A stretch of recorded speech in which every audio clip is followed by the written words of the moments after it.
Senator Funky Fromeyer. Senator Howell. Senator Webb. Representative Herron.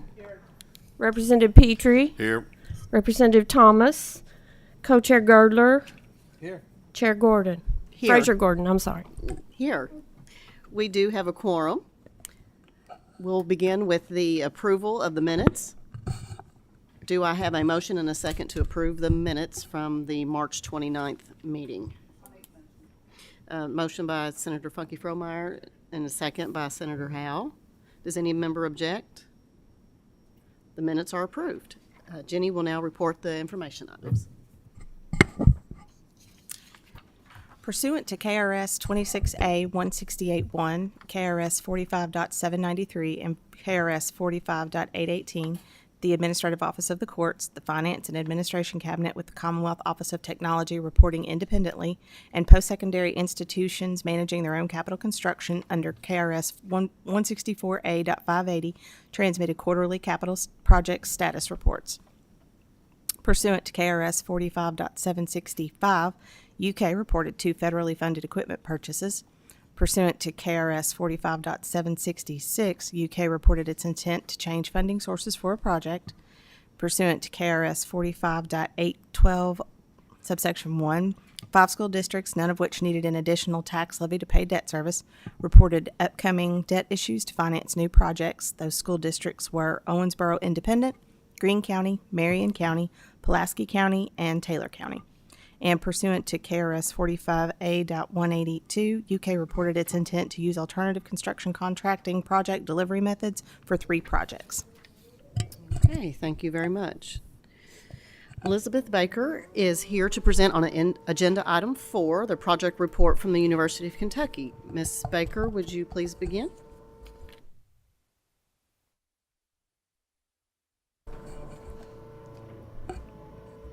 Good morning. We put a dentist office in the back, so we just don't worry about it. Okay, I'll know to avoid going that way, given my fear of dentists. What we are reporting to the committee is an emergency project. This is the continuation of our reconstruction after the tornadoes on our Princeton campus. We will be building a residence hall, a farm shop, and a field processing building. If y'all have any questions, I'm happy to answer them, and I also have assistants here should you have questions. Does any member have questions?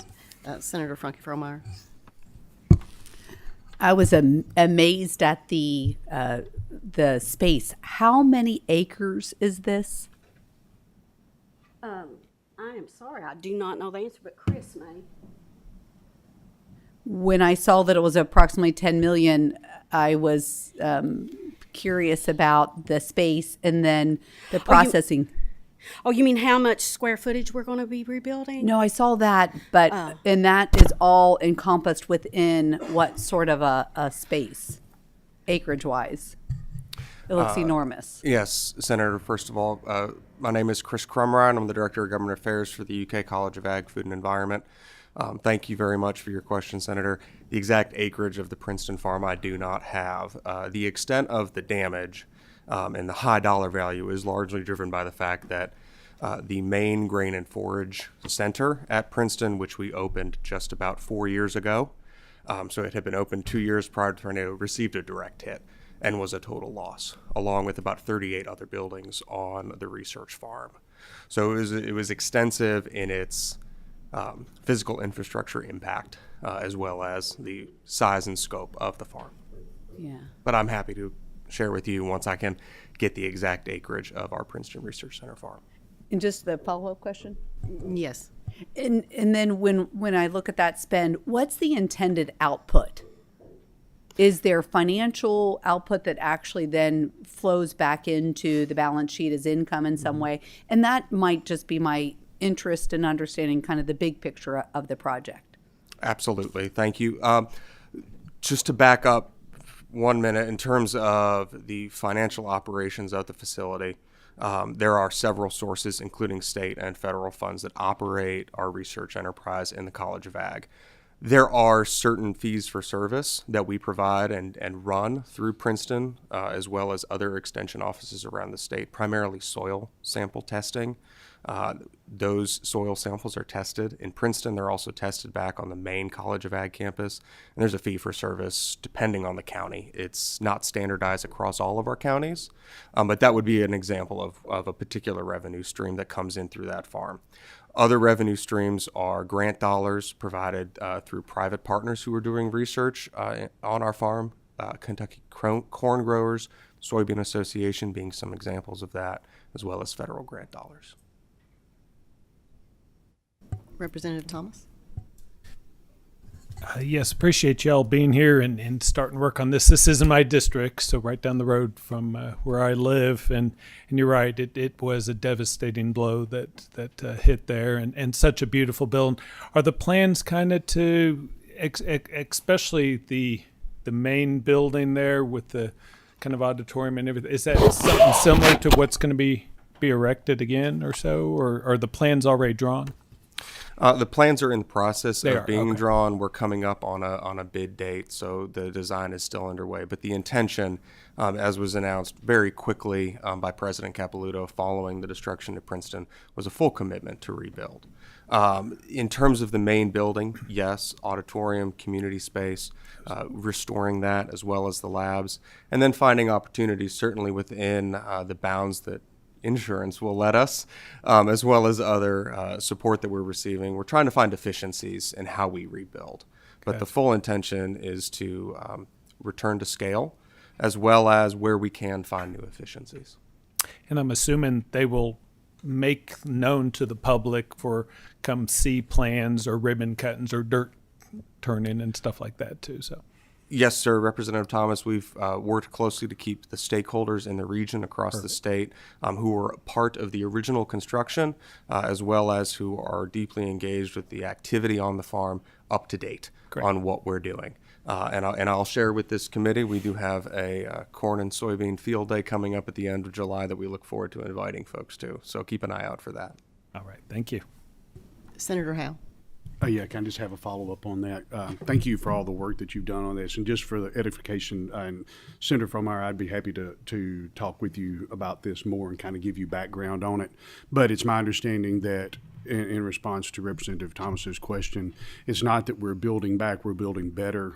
This wasn't like so many of our facilities are. It's an evolutionary process. As continuing needs develop, we build on, and sometimes that isn't the best structure or configuration to meet our needs. So a lot of the planning on this is going to look radically different in areas from what was destroyed, but the end product will be a better, more cohesive application of what we need, and presumably at a better cost configuration as well for maintenance and everything. That was my understanding of some of the stuff. So in the planning, I think we will see that come up, and I'm sure that that'll be back before this committee as we proceed as well. Absolutely, Senator. Where we have learned, we will certainly make improvements in our design process. And thank you. Senator Webb? Thank you. And hello, Beth. And, having been here long enough to know the history and origin and the mission of this project, and it's devastating what happened to it. But this project's far bigger than just that component. It also has beef cattle component. There are many other stakeholders here. We have had much state investment from the beginning. And, I attended a cattleman's certification program last week, and the Princeton beef manager was there teaching. So this has a far outreach throughout the state. And but I too share the concerns of knowing the original mission and being part of the original, supporting the original formation of this project. Any changes or any, just keep us informed, whether it's Chairman Howe's committee or Chairman Petrie's committee or us, and let us know so we can help you build back and just be aware when we're answering to our constituents on how that throughout the state, because this is a statewide thing. And so we appreciate that, but we all want to continue to be stakeholders and supporters, and I know you will, but I just urge you to keep us in the loop on the improvements. Thank you. We absolutely will, Senator. Thank you. Are there any other members seeking recognition? Thank you for that update. We appreciate it very much. Next, we have a lease report from the post-secondary institutions. And Bobby Carlton from the University of Louisville and Elizabeth Baker from the University are here to present on agenda items 5A and 5B, the lease report from the post-secondary institutions. And do I have a motion and a second to roll the items into one roll call vote? Motion by Senator Webb and a second by Senator Howe. You may proceed. Good morning. My name is Bobby Carlton. I'm the Lease Administration Manager for University of Louisville, and I'm here to present an amendment to a lease that is currently in a 2-year term that expires next year. And they're simply adding 1,800 square feet to their already 3,280 square feet to expand their wine right program in Elizabethtown. And that caused the rent to be over $100,000 to report. Any questions? Now, Ms. Baker, you may. Thank you. Thank you.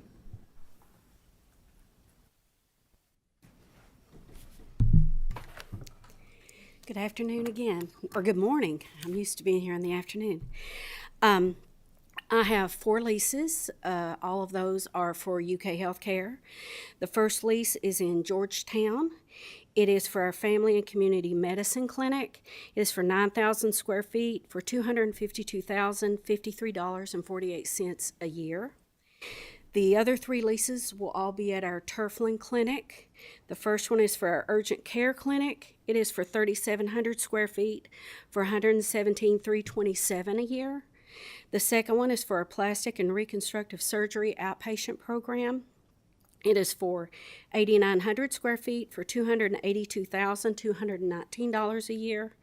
And the third one is for our General and Weight Loss Surgery Clinic. It is for 3,490 square feet for $110,667.90 a year.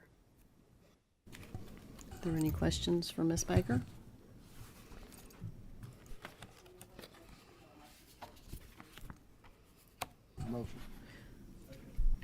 Motion by Senator Girdler and a second by Representative Walker. Madam Secretary, please call the roll.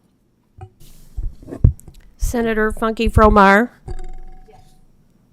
Senator Howell. Senator Webb. Representative Herron. Representative Petrie. Yes. Representative Thomas. Aye. Co-Chair Girdler. Aye. Chair Fraser Gordon. Yes, the leases were approved. Thank you, ladies.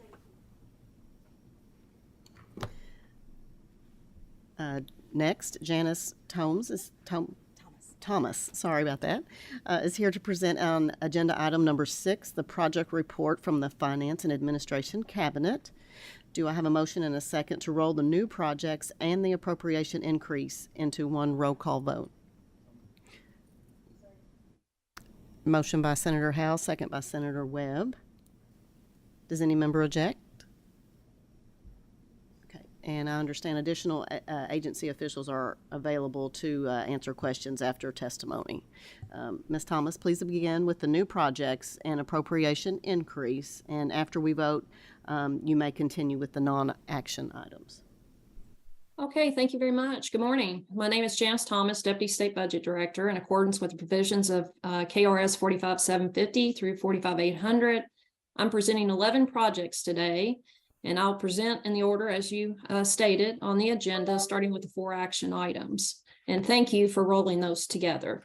The first is the amendment to the fund source split for the General Government Department of Military Affairs Bowman Field Readiness Center Interior Restoration Project. The fund source change from $3 million federal funds and $2,449,900 general fund to $3,365,000 federal funds and $2,084,900 general fund from the 22-24 Armory Installation Facility Maintenance Pool, with the total amount unchanged in the amount of $5,449,900. The authority is pursuant to KRS 45760 subsection 7. Second action item is a new federal funded project request for the Tourism, Arts and Heritage Department of Fish and Wildlife Resources Belvedere Farm Property Acquisition Project in the amount of $4.1 million, funded with 100% federal funds from a Pittman Robertson Wildlife Restoration Grant. The Belvedere project farm property adjoins the Department of Fish and Wildlife's Yellow Bank Wildlife Management Area in Breckinridge County. This addition to the management area will be a valuable resource for sportsmen and women of Kentucky, since the farm has seen harvest of trophy deer as well as other species to wildlife. The farm contains approximately 300 acres of forest and 490 acres of cleared land. The property contains hiking trails, fishing ponds, and 1 mile of Ohio River frontage. The authority is pursuant to KRS 45750, subsection 1B3. The third action item project is the Kentucky Community and Technical College System Bluegrass Newtown Administration Building Expansion Project in the amount of $5 million restricted funds to provide accessibility through the addition of an elevator, new entry, restrooms, and stairs. The design and construction of the project will be implemented through the Finance Cabinet. KCTCS Board of Regents approved this project March 24th of 2023. The authority is pursuant to KRS 164A.575. The fourth action item is the Kentucky Community and Technical College System Jefferson Community and Technical College Parking Garage project appropriation increase in the amount of $7.5 million for a total project authorization of $12.5 million, all funded with agency restricted funds. The design and construction of the project will be implemented through the Finance Cabinet. KCTCS Board of Regents approved this project March 24th of 2023. The authority is pursuant to KRS 164A.575. With that, I will request approval of the action items. Okay, thank you for that. I think we do have a couple of questions. Senator Frankie Fromeyer. On the KCTCS Bluegrass Community and Technical College, I understood that we had taken some legislative action this last session to kind of review the overall deliverance of education. Does that tie into almost a $10 million update of the administrative building when that's part of what we're in discovery phase or consideration for? And oftentimes I feel like I'm asking a question that might be historical. There's more information that's already been thought through and discussed, and I'm just not up to speed on it. But I do know that we filed a joint resolution to kind of evaluate. I just wonder the sensibility of spending $10 million when we might be looking at doing things a little differently. I'm not sure who I'm directing that question to. I would suggest Representative Petrie. Put you on the spot. And I'm thinking of what Senator Stivers is the sponsor of that resolution. This particular project, Ms. Thomas, did I see that this is primarily administration, primarily accessibility, the administration building, accessibility? Correct. And also, Andy Casefair, I believe, is in person there in the room. And Andy, if you wanted to come up to answer any specific questions that they may have. I was just trying to narrow down exactly what the purpose of the project is. Are we just building, I'm not seeing this, I'm just, strike it off the table. Is it a new project? Hey, we want a new administration building, or is this an accessibility issue, or is this something else, something that's been in the pipeline being talked about for a while?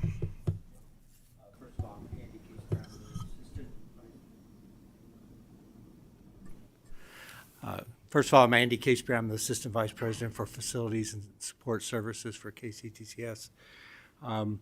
This project, the administration building, was a historic building that was left on this property when Eastern State Hospital was moved to a different location and we took over this property It houses our administrative folks right now, the president and all those folks. There is a $9.7 million project being funded with asset preservation funds to restore that building to be functional. We've done some little work in there to live in it, but it really needs more to preserve the building, so we're doing that. What has come up is that in looking at the campus, which, we're trying to move our campus facilities from UK's property out at near the football stadium over to Newtown, which is a kind of new campus for us, and we're trying to relocate there. There is no large meeting space on that campus at all that is necessary when students are on campus and we need larger meetings. Being adjacent to the administration building makes sense, and during design it was discovered that we really needed to try to do that. That portion of the project, the $5 million we're asking for now, cannot be asset preservation funding because it's a new construction, but it does need to be connected to the administration building that we're renovating in order for both buildings to actually function. And that's I can go into detail if somebody needs me to, but it's been a long time to get to this point. So we're asking for restricted funds to do that portion of the project. In light of the joint resolution, I understand that's going on. I would think, and I'm a layman in that topic, but if no matter what the joint resolution ends up doing, I would think that this is going to be necessary to this campus for whoever or however this campus functions in the future, because it is something that is not there now. And as the campus has grown and students have been migrated to that campus more and more, it's becoming more and more apparent that we really need this kind of a space. And so that's what we're trying to do. We just aren't using asset preservation funds. We want to use restricted funds to do it. And why am I doing it now? Because in order to renovate the building properly, the admin building, and get its functions right, I need a new elevator, I need new restrooms, I need all that stuff. It's also necessary for this. If I build it together, it makes economic sense to everybody. If I try to do it as a phase two or do it later, it changes things so much that I can't accomplish either project correctly. Thank you for that explanation. Representative Petrie. And that was the last point was what I was going to draw out with the resolution. I don't think it's contradictory, because if I understand the project right and the history behind it, regardless of what the resolution, the efforts turn out as a result of how we deliver more effectively the services, the administration building this particular location is going to be necessary regardless. He said it much better than I did.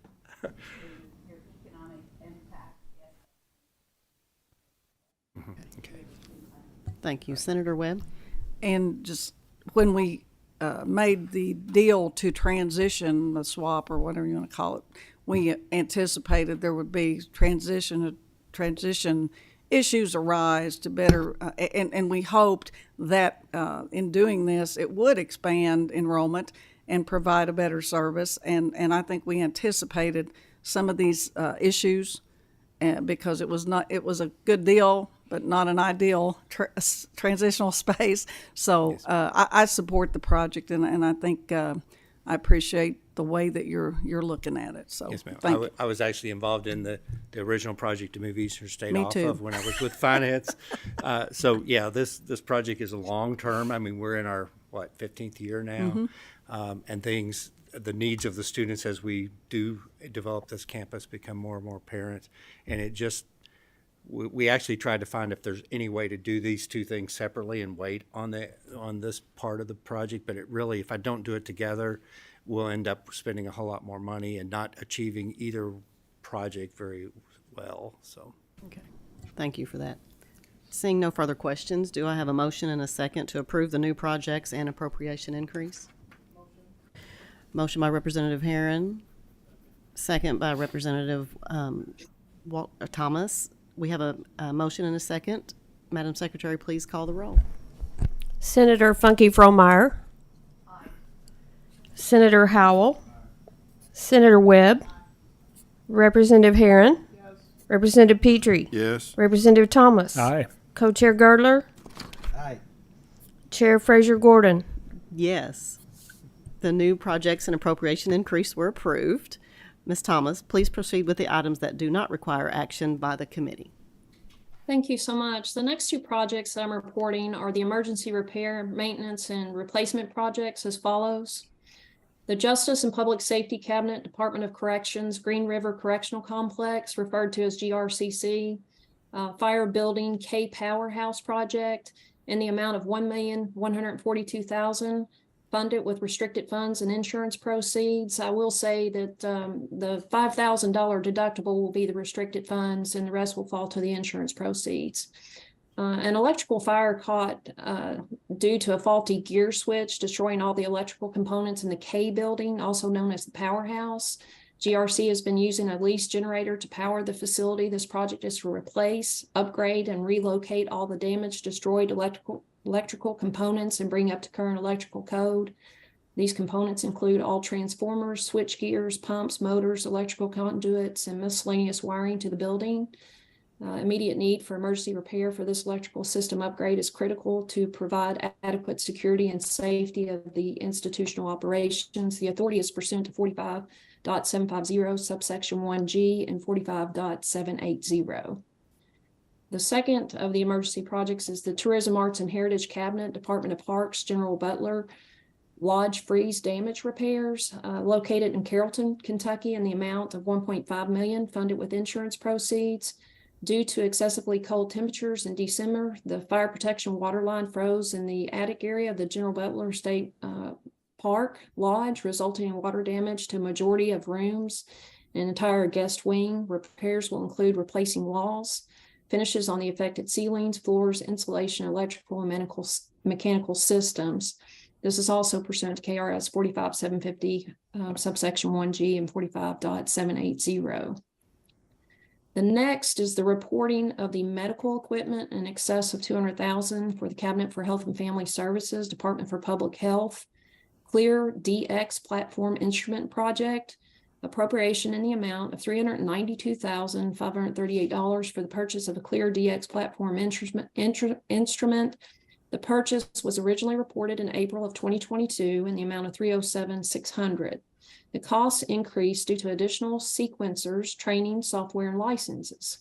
The instrument will allow for identification of a broader range of diseases for surveillance and epidemiological investigations, tracing, route of transmission, detection of new mutations, and help determine effectiveness of new therapies and vaccines. This item of equipment will be funded with 100% federal funds. The authority is pursuant to 45.760 subsection 5.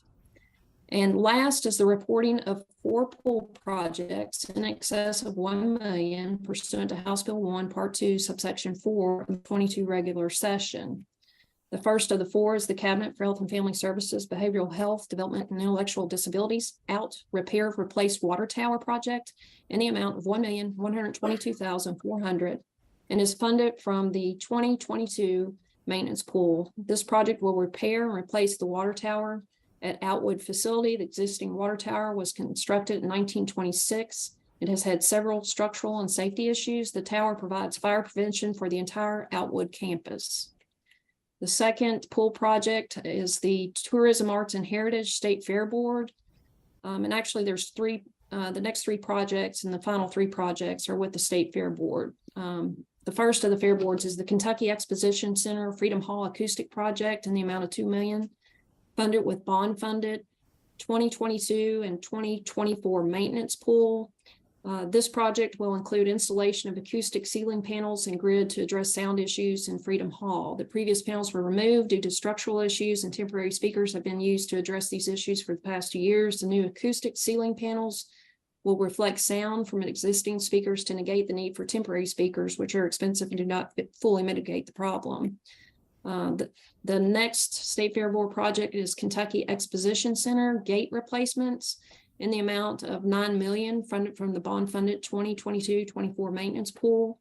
This project includes replacement of the remaining toll gate entrances, including installation of dynamic signage and LED boards for advertising upcoming events and providing pricing and parking information. 2 entry lanes will be added at Gate 4 to reduce congestion on Crittenden Drive during larger shows. Gates 2, 3, and 4 will be replaced, and 2 entry lanes will be added to Gate 4 to reduce congestion, as I mentioned before, for the larger shows. The last project is the Kentucky Exposition Center Freedom Hall seating replacement project in the amount of $4 million funded with bond-funded 22-24 pool. The current configuration was installed in 1985 and parts are no longer supported from the manufacturer and no longer available for purchase. When parts are needed, they must be fabricated and adds to the cost of maintenance. An outside contractor is utilized for removing the seating and doing safety inspections prior to any event. Inspections must be performed each time the bleachers are used. With the new system, an outside contractor will not be necessary and inspections would be done as needed. And this concludes my presentation. Thank you. Thank you. Are there any questions from members? Okay, those items require no action, and we thank you for your report, Ms. Thomas. Thank you very much. Next, we have a lease report from the Finance and Administration Cabinet. Scott Aubrey. He is here to present on agenda item number 7, the lease report. Do I have a motion and a second to roll the lease approvals into one roll call vote? Motion by Senator Howe, second by Senator Webb. And Mr. Aubrey, you may proceed. Thank you, Madam Chair. The first item I have is a new lease for the Cabinet for Health and Family Services in Bullitt County. During the renewal process, the lessor had requested a rate increase. Therefore, the Division of Real Properties issued a solicitation that resulted with one best and final proposal received. The initial rental rate offered was $28 per square foot for 14,547 square feet. After discussing this with the agency, the Division of Real Properties initiated negotiations with the sole respondent. As a result, the lessor agreed to reduce the rent cost to $13.50 per square foot, contingent upon the elimination of structural and cosmetic improvements requested by the agency. Therefore, the lease is for 14,527 square feet, leased at a rental rate of $13.50 per square foot, excluding utilities and janitorial services, with a term ending June 30th of 2030. The second item is a lease renewal for the Unified Prosecutorial System in Jefferson County. This lease is being renewed under the same terms and conditions for $16.55 per square foot at an annual rent cost of $401,056.16 and is good through June 30th of 2024. The third item is a lease renewal for the Cabinet for Health and Family Services in McCracken County. This lease is being renewed under the same terms and conditions for $8.18 per square foot at an annual rent cost of $113,816.52 and is good through June 30th of 2024. The last item is a lease renewal for the Transportation Cabinet in Jefferson County. This lease is again being renewed under the same terms and conditions for $15 per square foot at an annual rental cost of $113,910 and is good through June 30th of 2024. All right, thank you for that, Mr. Aubrey. Are there any questions from members? Senator Frankie Frohmeyer. Mr. Aubrey, thank you for that detail. On the first, the Wood Center properties, and, oh, there you are. I wanted to make sure I understand. Their original proposal was $28 per square foot, and after negotiations, it's been reduced to $13.50 per square foot? Yes. That is such a significant savings to our taxpayers. Right. What caused that is that we decided not to do the improvements to the space. There's some costly improvements involved, such That as they were rolling into separating restrooms and that kind of thing, so that staff and clients would be separated there. Putting in a reception area, a secure place to bring clients into the lease property as well. So with those being gone and no longer considered, he was able to come down pretty good on his price.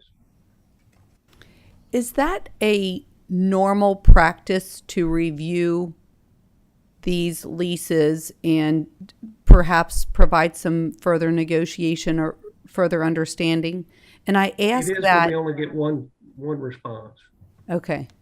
Then we try to negotiate some better terms for the agency in that. There's Whether continuing it's to a be longer lease term or it's a lower rent rate or what have you. significant reports that are coming out of the vacancy rates are substantial. And I could be just talking about other parts of the Northern Kentucky region, but substantial vacancy rates. So I do think it's so important for us to be negotiating these with diligence. We need to save these dollars for other important needs. That's great. Thank you. Thank you.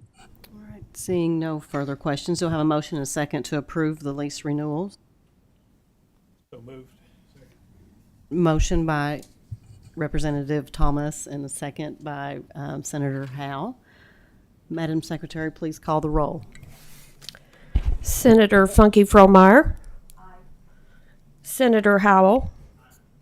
Senator Webb. Representative Herron. Representative Petrie. Yes. Representative Thomas. Aye. Co-Chair Girdler. Aye. Chair Fraser Gordon. Yes, the lease renewals were approved. Next, we have a report from the Office of Financial Management. We have several individuals here to present on agenda item number 8, the report from the Office of Financial Management. We will begin with Sandy Williams from the Kentucky Infrastructure Authority. And also, do I have a motion and a second to roll the Fund A loan and the Cleaner Water Program grants into one roll call vote? Have a motion by Senator Howe, second by Senator Webb. Seeing no objections, Ms. Williams, please begin. Thank you, Chair Fraser Gordon and members of the committee. I'm Sandy Williams, Executive Director with the Kentucky Infrastructure Authority.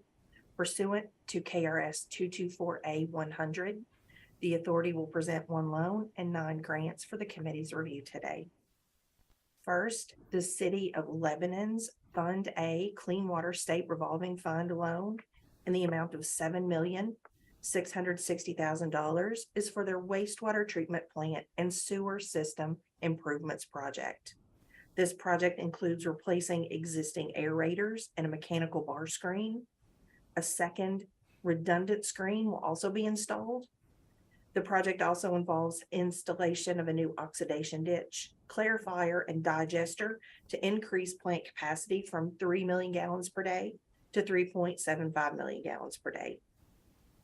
The improvements will allow the city to provide continued treatment at the existing site in a more efficient and cost-effective manner. 2 problematic lift stations will also be eliminated and replaced with a gravity sewer line that will connect to an existing interceptor sewer. This will reduce sewer overflow issues and eliminate the power and maintenance costs at each lift station. This will be a 30-year loan with a 0.5% interest rate, and this loan was approved at the April 6th KIA board meeting. Continuing on with the Cleaner Water grants, of the 9 Cleaner Water Program grant-funded projects, all are reallocations from previously presented projects from the county allocation pool. 4 of the grants originated from the 2021 session appropriation county allocation pool, with 1 sewer project and 3 drinking water projects. 5 of the 9 reallocation requests originated from the 2022 session appropriation and represent drinking water projects. All reallocation documentation was submitted to KIA by local elected officials and utility managers. And Representative Petrie, there's 1 project in your district. And that concludes my report today. Thank you very much. Any questions from members? Seeing no questions, do I have a motion and a second to approve the loan and the grants? So moved. Motion by Senator Girdler, second by Senator Webb. Madam Secretary, please call the roll. Senator Funky Fromeyer. Senator Howell. Senator Webb. Representative Herron. Representative Petrie. Yes. Representative Thomas. Aye. Co-Chair Girdler. Aye. Chair Fraser Gordon. Yes, the items were approved. Thank you very much. Thank you. We now have Katie Smith with the Cabinet for Economic Development. And do I have a motion and a second to roll the Economic Development Fund grants into one roll call vote? I have a motion by Senator Howe, second by Senator Webb. No objections. Ms. Smith, please begin.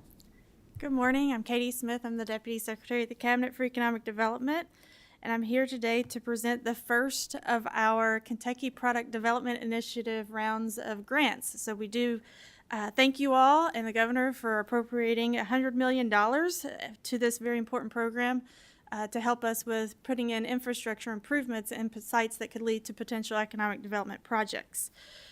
So the first three we have for you today, the first one is $500,000 to the City of Richmond on behalf of the Richmond Industrial Development Corporation, and they are planning to develop and implement a land grading plan to prepare the topography of 46 acres of property owned by the Industrial Corporation in the Richmond Industrial Park South there in Richmond. And then the second one we have is $750,000. There will be a grant to the Greenup County Fiscal Court on behalf of Northeast Kentucky Regional Industrial Authority. And those organizations are partnering to acquire over 240 acres in the East Park Industrial Park. And please note that that project was a regional project that was submitted on behalf of the counties of Greenup, Boyd, Carter, Elliott, and Lawrence. And then the third project we have is requesting $1,521,819 for Laurel County Fiscal Court on behalf of the London Laurel County Economic Development Authority, and they plan on building a 105,000 square foot spec building to attract new businesses to the community. Please note all of the projects were identified by an independent site selection consultant that is contracted through the Kentucky Association for Economic Development, and we do partner with the KAED Association on this program. And the site consultant did identify all of these projects as having the potential for future investment in location of an economic development project.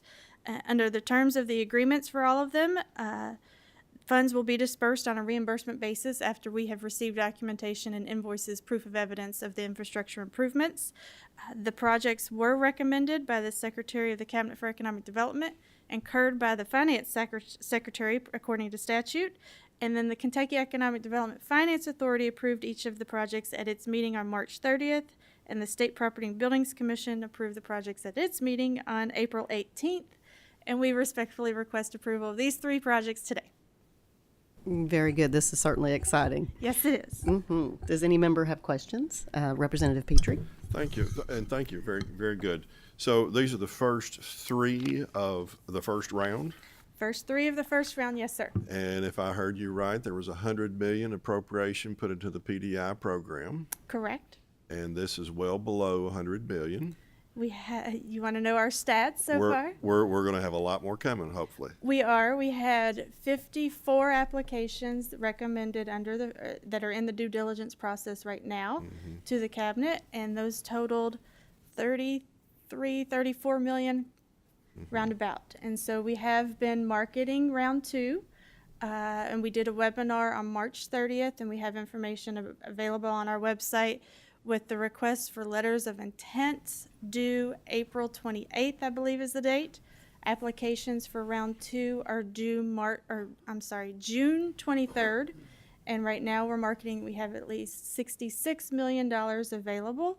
We've been to Prestonsburg. We had a meeting there with SOAR and several communities there in Eastern Kentucky at the beginning of April to talk about KPDI round two. And we've been in Western Kentucky as well last week, I believe it was, to meet with TVA and some communities there. So we're out and about. If anybody has any questions, we're trying to get, there's lots of activity. And in round two, you can see, I'm sure the $1,521,000, that might have been the cap for that community, but the cap for round two for all communities and counties goes to $2 million. So round two, you would anticipate being completed on decisions by about what date? Good question. So based on our timeline that we're proposing with the, we started sooner, and with our timeline with the independent consultant, we're hoping to have them finalize and get us some recommendations by October, November, so we can hopefully begin maybe January of next year with some approvals, because we do really want to try and get some information back to you all for decisions for next session. I'm really hoping you get that information back to us also before next session starts. And if I may, just because there was $100 million there doesn't mean that $100 million has to be spent within a certain time frame. This is a program developed so that independent parties help evaluate. So this is not the normal government process of here's the money, you must use it all within a certain time frame. This is in good faith by the General Assembly. We believe in this program. See what results we get back, get those reports back, and then the second, third, 14th rounds can be modified to make sure that these type developments continue to take place effectively, efficiently, with good ROI throughout Kentucky.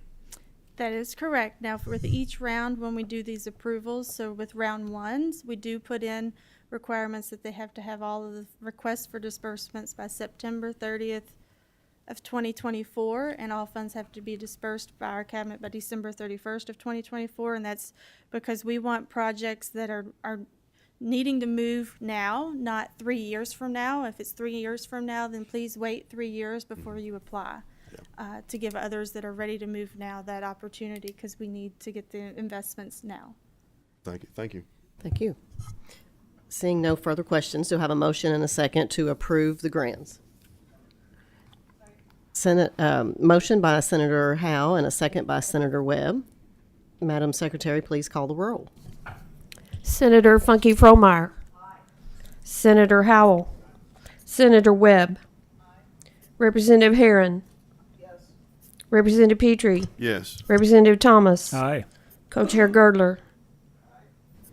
Chair Fraser Gordon. Yes. The grants were approved. Ryan Barrow is here to present the new Kentucky Housing Corporation debt issue. Mr. Barrow, please begin.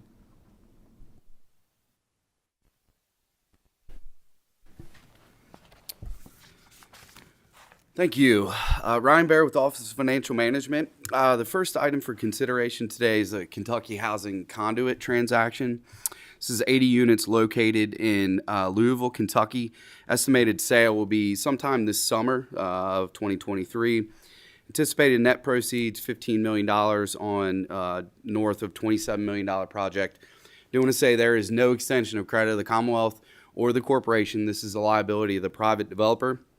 However, they do receive private activity bonds, allows them to issue tax exempt and basically get a cheaper cost of capital for the project. Financing team and the developer is in the packet. Happy to take any questions.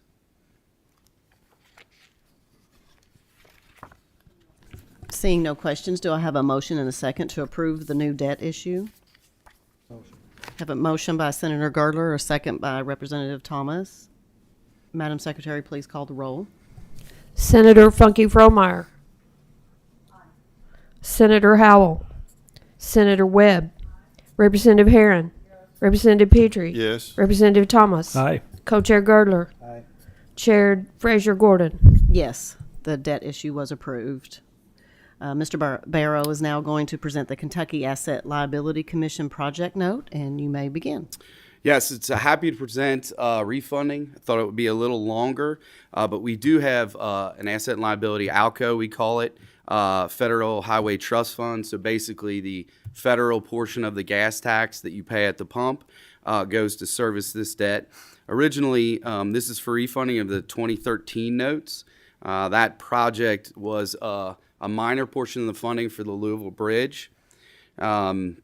That was appropriated in the 2010 session.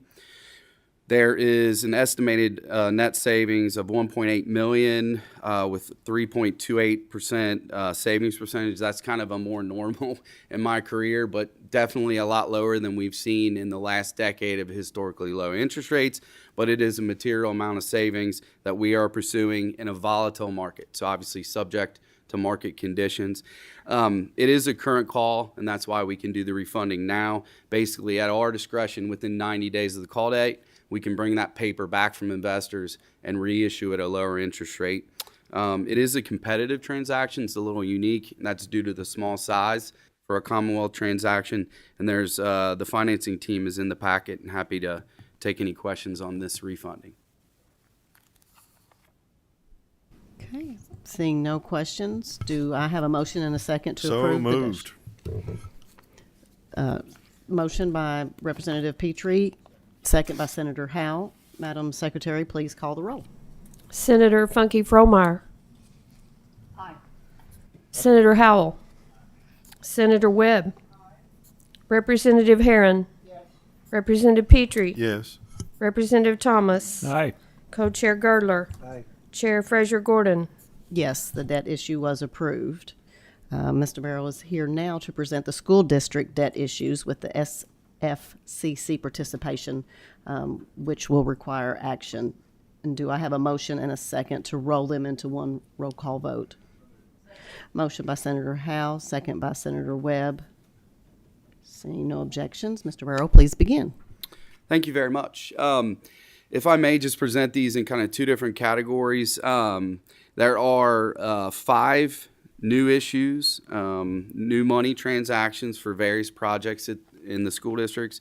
There's an estimated about 13% SFCC participation that represents $13 million in estimated par, with a local portion being the majority, about 87% and $87 million coincidentally in estimated par.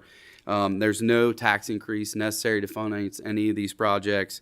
And happy to take any questions on the new money, but just moving to the Oldham County School District, again, unique opportunity for estimated 4% savings, represents $260,000 to the district, with 25% SFCC participation, about $1.4 million in par, with $4.3 million estimated, about 75%. No taxes obviously necessary for refunding. Happy to take any questions on any of the projects. Senator Funky Fromeyer. I didn't get to look over the Jefferson County in a lot of detail, but that being nearly 65 million, how many projects does that encompass, Mr. Barrow? So as I page through here, I can answer, found it, DBC schedule. So that is the unique looking pages, kind of in that section of the packet. I don't have the exact same packet. It represents quite a few projects. So there is 5 or 6 roof replacements across the district. There is, I think it's itemized out on what I call the sources and uses of funds. Actually, it is labeled that in the DVC schedule. There is 2, 3, 4 boilers, and then there's approximately 2 HVAC systems. The HVAC, in terms of total par, is the majority, but there are quite a few repairs and replacements, kind of maintenance items throughout the district that they are funding with this transaction. So that's like the Trunnell, is partial roof replacement for $33 million? I'm looking at the Trunnell, kind of in the far right column, the total. So they break it out between SFCC use and district only use. Right. So I'm looking at that to be just under $800,000. So the Fairdale High School phase HVAC rent. Yes. Yes. So as I mentioned, the HVAC systems are the largest portion of the use of funds, at $33 million and $27 million respectively. This is one of those process questions. How does a $33 million project competitively bid? Just $33 million just sounds astounding to me. I'm trying to imagine any building in my life that would ever cost $33 million for HVAC. I've never been there. I don't even know what the school looks like. Sure. So maybe a little out of my expertise, because really we focus more on the financing, but basically the answer that I can give, this is really a district-led initiative and a district-led financing. So we review for the SFCC. So procurement rules in place at the district, would require, bids out on the street, their process, just as Scott Aubrey discussed, competitive negotiations. So really that's district specific. So I don't have any information past that's their procurement laws and rules and regulations. Then SFCC has a review. They actually go into the details related to that. OFM, we really just look at the financing. And, you know, whether it's 10 roofs or 20 roofs, it really doesn't matter as much as for us because we're looking at the financing in the bond transaction. So past that, I'm happy to work with SFC and get more specific to the district procurement rules. But that's in general how it works. Senator Webb? Do you know the proposed timeline for distribution or allocation of these funds? Like for Lewis County? Really, that's all district led. So, you know, we will, you know, approve the transaction, but they will actually issue the transaction. It's in their name and it's their liability absent the SFCC portion that we actually pay. So that's why we have a review in this process, and obviously you all have to approve the projects because it's state money. Thank you. Representative Petrie? And I would say on that point, generally, I think these bonds at the local will issue as fast as they can to capture lower interest rates. It's what I've talked to a couple about anyway. Yes, we had a drop in rates recently that I think I mentioned at the last meeting. So, you know, hopefully we get the refunding through and the new money at the cheapest cost capital, but, you know, who knows what interest rates will do. Okay, seeing no further questions, do I have a motion and a second to approve the SFCC debt issue? Have a motion by Representative Thomas, second by Representative Herron. Madam Secretary, please call the roll. Senator Funky Fromeyer. Senator Howell. Senator Webb. Representative Herron. Representative Petrie. Yes. Representative Thomas. Aye. Co-Chair Girdler. Chair Frazier Gordon. Yes, the SFCC debt issues were approved. And this concludes the business for today's meeting. The next meeting date will be Tuesday, May the 23rd at 11 a.m. in this room. And do I have a motion to adjourn? So moved. We are.